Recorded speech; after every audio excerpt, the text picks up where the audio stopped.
अवई नाइन्थ, कैसे हो? पेपर आ गए है ना, डर भी लग रहा होगा। कुछ का पेपर कल है, कुछ का मंडे, और जो प्राइवेट वाले उनके अपने अपने हिसाब से पेपर होंगे। मुझे पता है बहुत सारे बच्चों ने पढ़ भी लिया होगा, बट जब तक ये नहीं पढ़े तब तक कुछ भी नहीं पढ़ा। ठीक है, मैं क्या कह रहा हूं, जब तक ये वाले टॉपिक्स नहीं पढ़े हैं ना तुम लोगों ने, कुछ भी नहीं करा है तुम लोगों ने। तो देखो, इस टॉपिक के अंदर मैं तुमको ये बताऊंगा कि हिस्ट्री के अंदर तुम इतनी जो मोटी तुम्हारी बुक है जिससे तुमको डर लगता है, जिससे भय खाते हो तुम लोग, अगर तुमने सिर्फ ये टॉपिक्स कर लिए, पूरे हैं भाई हिस्ट्री के, पूरे पूरे जितने भी नंबर की आएगी, 20 नंबर की, 30 नंबर की, पूरी तुम लोग कर लोगे हिस्ट्री।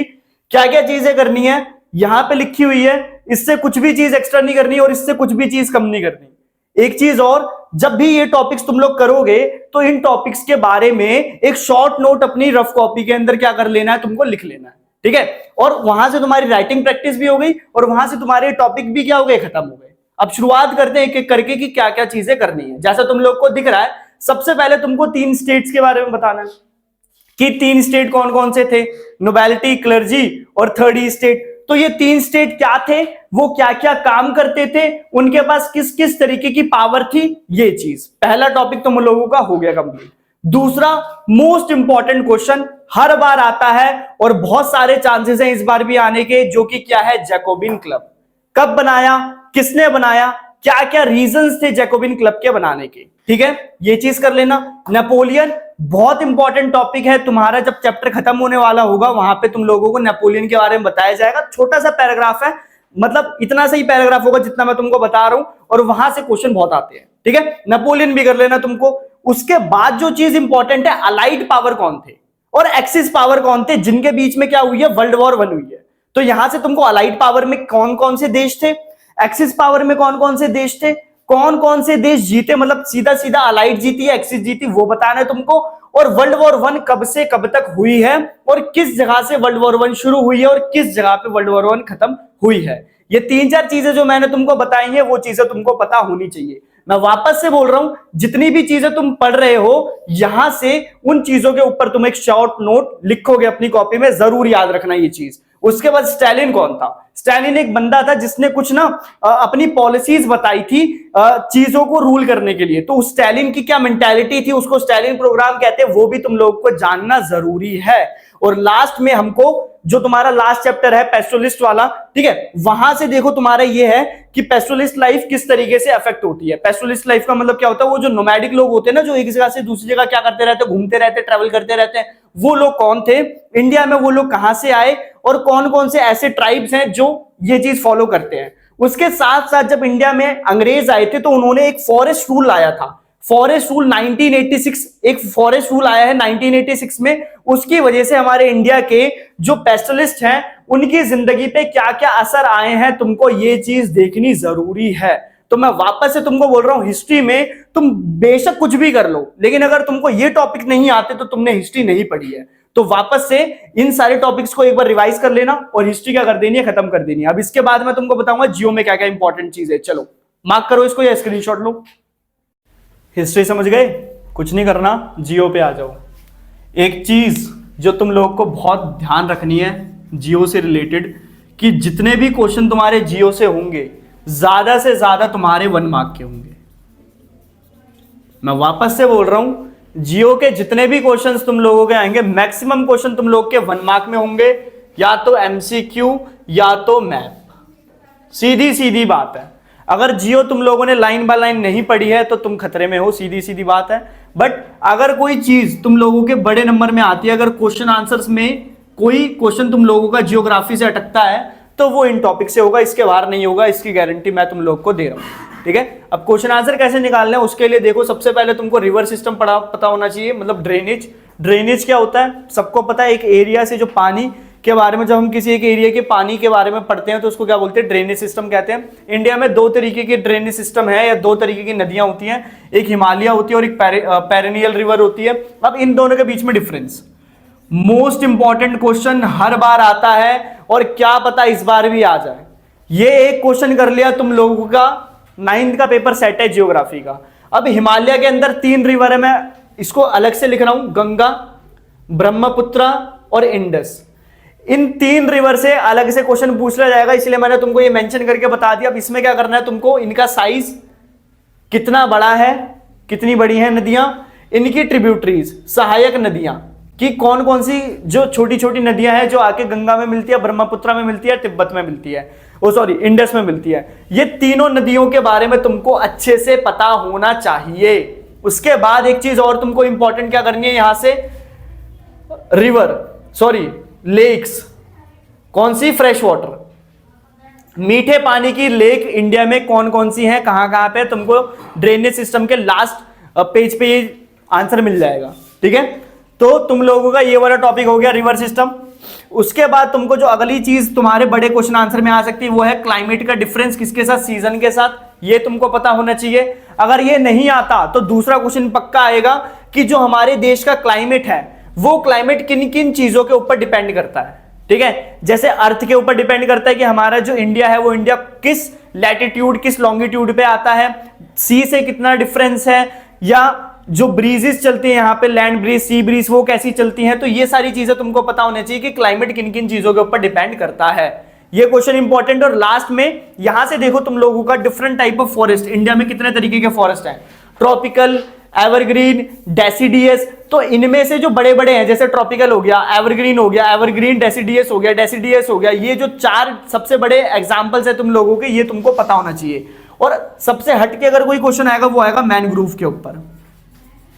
ठीक है, मैनग्रोव को अच्छे से कर लेना। मैनग्रोव बहुत प्यारा सा एक टॉपिक है हमारी जियोग्राफी का, जो टीचर्स को अच्छा लगता है क्योंकि हटके है, ये जंगलों से हटके एक जंगल होता है मैनग्रोव। इसके बारे में बहुत अलग से पूछ लिया जा सकता है, तो इसको पढ़ लेना एक बार।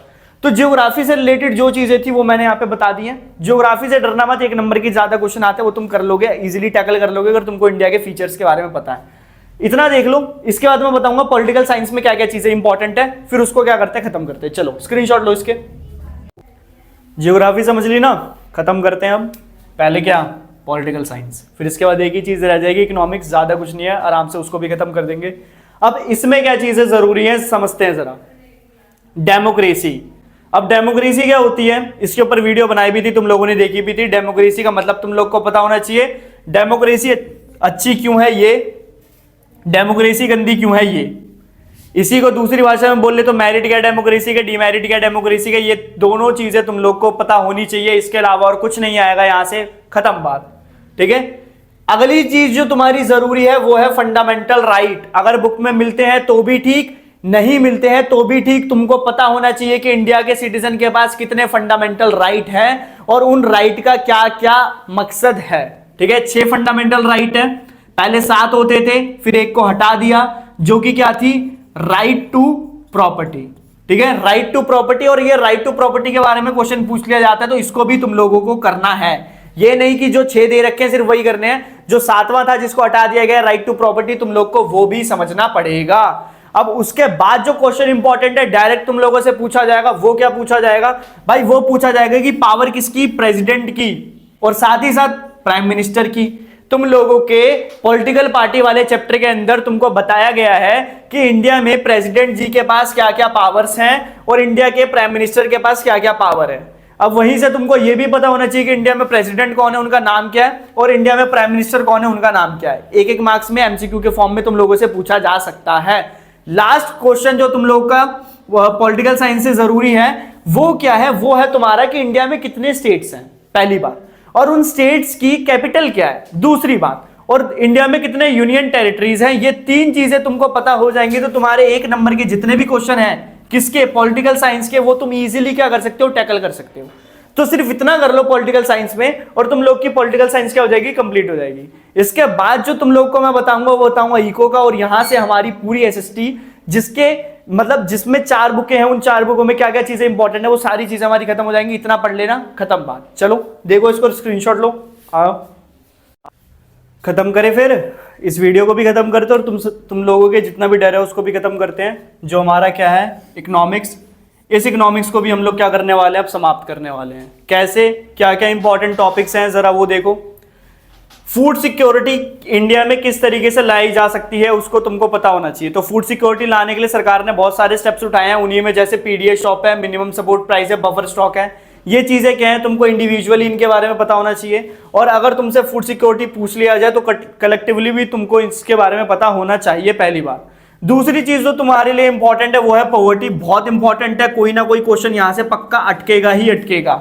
पॉवर्टी किस वजह से लोगों के ऊपर आती है, उसके फैक्टर्स क्या हैं कि लोग गरीब क्यों हैं इंडिया के अंदर, पहली बात। ठीक है, साथ ही साथ इंडिया में कैलोरीज के बेसिस पे लोगों को हम गरीब कैसे बोलते हैं ये भी तुमको पता होना चाहिए। जैसे गांव के अंदर लोगों को कम से कम दिन में 2400 कैलोरीज कंज्यूम करनी है, रूरल एरियाज गांव, और शहर के अंदर 2100 कैलोरीज कंज्यूम करनी है, कहां पे, अर्बन एरियाज में। जो इससे कम करेगा वो क्या है, गरीब है। सीधी सीधी बात है, तुमको पता होना चाहिए कैलोरीज के बेसिस पे पॉवर्टी किस तरीके से होती है और डेफिनेशन क्या होती है पॉवर्टी की, तुमको ये भी पता होनी चाहिए। ठीक है, आ जाते हैं अगले पे। इसके बाद तुम्हारा पहला चैप्टर पालमपुर वाला, वहां से ज्यादा कुछ नहीं आएगा, वहां से सिर्फ एक ही चीज पूछी जा सकती है तुम लोगों से, वर्किंग कैपिटल क्या होती है, फिक्स्ड कैपिटल क्या होती है। एमसीक्यू में तुमको एक चीज दे दिया जाएगा या एक केस दे दिया जाएगा, तुमको बताना होगा कि वो वर्किंग कैपिटल है या फिक्स्ड कैपिटल है। बहुत इजी सी चीज है, कर सकते हो। ह्यूमन कैपिटल क्या होता है, तो जब तक मैं जब मैं इंसानों के ऊपर खर्चा करके उनके दिमाग को अच्छा करने की कोशिश करूंगा तो उसी को मैं क्या बोलूंगा, ह्यूमन कैपिटल बोलूंगा। साथ ही में इसको हम लोग क्या बोलते हैं, ह्यूमन डेवलपमेंट इंडेक्स भी बोल सकते हैं। तो ह्यूमन डेवलपमेंट इंडेक्स क्या होता है ये भी तुम लोग को पता होना चाहिए। ठीक है, लास्ट जो इंपॉर्टेंट है, अब वो चीज क्या है, वो है भाई कि हम रूरल एरियाज में, गांव के अंदर एम्प्लॉयमेंट को किस तरीके से बढ़ा सकते हैं।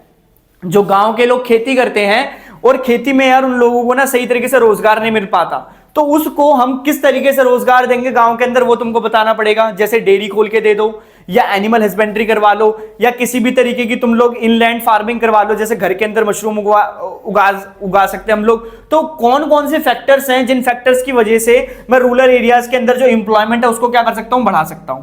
यहां से तुम लोग का एक क्वेश्चन और बन सकता है कि एम्प्लॉयमेंट क्या है और अनएम्प्लॉयमेंट क्या है, पहली चीज। और एक चीज और, डिसगाइज्ड अनएम्प्लॉयमेंट क्या है, या अनएम्प्लॉयमेंट या अंडर एम्प्लॉयमेंट क्या है। तो तुमको ये सारी चीजें पता है। डिसगाइज का मतलब क्या होता है कि जहां पे एक जरूरत से ज्यादा लोग काम कर रहे हैं उसको डिसगाइज अनएम्प्लॉयमेंट कहते हैं। और अंडर एम्प्लॉयमेंट का मतलब क्या होता है कि 5 लोगों की जरूरत है बट मैं वो 5 लोगों का काम कितने लोगों से करवा रहा हूं, 2 लोगों से करवा रहा हूं। तो मेरे को कितने लोगों की और जरूरत है, 3 की, तो उसको क्या बोलूंगा मैं, अंडर एम्प्लॉयमेंट। तो ये जितने भी फैक्टर्स हैं, एम्प्लॉयमेंट क्या होता है, अनएम्प्लॉयमेंट क्या होता है, अनएम्प्लॉयमेंट के कितने टाइप होते हैं, वो सारी चीजें तुम लोग कवर कर लोगे तो तुम लोग की इकोनॉमिक्स भी क्या हो जाएगी, खत्म हो जाएगी। अब यहां पे मैं तुमको वापस एक चीज बोलूंगा, जितने भी चीजें तुम लोग पढ़ रहे हो इसको लिखना जरूर, एक बार लिखोगे सफिशिएंट, अभी के लिए पेपर बढ़िया जाएगा तुम लोग का, टेंशन की बात बिल्कुल नहीं लेनी तुम लोग को। ठीक है, मिलते हैं फिर अगली वीडियो में। यहां तक देखो, खत्म करो इसको। चलो एक चीज और, बेस्ट ऑफ लक भाई। ठीक है, अच्छे से करना, आग लगा देना। चलो फिर।